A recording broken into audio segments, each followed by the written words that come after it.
Yang pertama, Nabi Adam alaihissalam bertobat kepada Allah dari dosa-dosanya dan tobat tersebut diterima oleh Allah Subhanahu wa taala. Yang kedua, berlabuhnya kapal Nabi Nuh di Bukit Zuhdi dengan selamat setelah dunia dilanda. Dan yang ketiga, selamatnya Nabi Ibrahim alaihissalam dari siksa Namrud. Nabi Yusuf alaihissalam dibebaskan dari penjara Mesir karena terkena fitnah. Nabi Yunus alaihissalam selamat keluar dari perut ikan hiu. Dan yang keenam, Nabi Ayub alaihissalam disembuhkan Allah dari penyakitnya yang menjijikkan. Dan yang ketujuh, Nabi Musa alaihissalam dan umatnya kaum Bani Israel. Nabi Yunus alaihissalam selamat keluar dari perut ikan hiu. Dan yang keenam, Nabi Ayub alaihissalam disembuhkan Allah dari penyakitnya yang menjijikkan.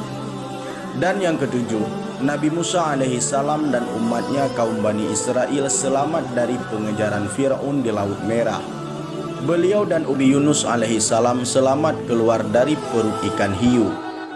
Dan yang keenam, Nabi Ayub alaihissalam disembuhkan Allah dari penyakitnya yang menjijikkan. Dan yang ketujuh, Nabi Musa alaihissalam dan umatnya kaum Bani Israel selamat dari pengejaran Fir'aun di Laut Merah. Beliau dan Nabi Yunus alaihissalam selamat keluar dari perut ikan hiu. Dan yang keenam, Nabi Ayub alaihissalam disembuhkan Allah dari penyakitnya yang menjijikkan. Dan yang ketujuh, Nabi Musa alaihissalam dan umatnya kaum Bani Israel selamat dari pengejaran Fir'aun di Laut Merah. Beliau dan umatnya yang berjumlah sekitar 500.000 orang selamat memasuki Gurun Sinai untuk kembali ke tanah leluhur mereka. Selain itu, ada banyak lagi peristiwa lain yang terjadi pada hari 10 Muharram tersebut yang menunjukkan sebagai hari bersejarah penuh kenangan dan perjalanan yang berharga. Sejumlah riwayat, Sayyidina Aisyah, istri Nabi SAW menyatakan bahwa hari Asyura adalah hari orang-orang Quraisy berpuasa di masa jahiliyah.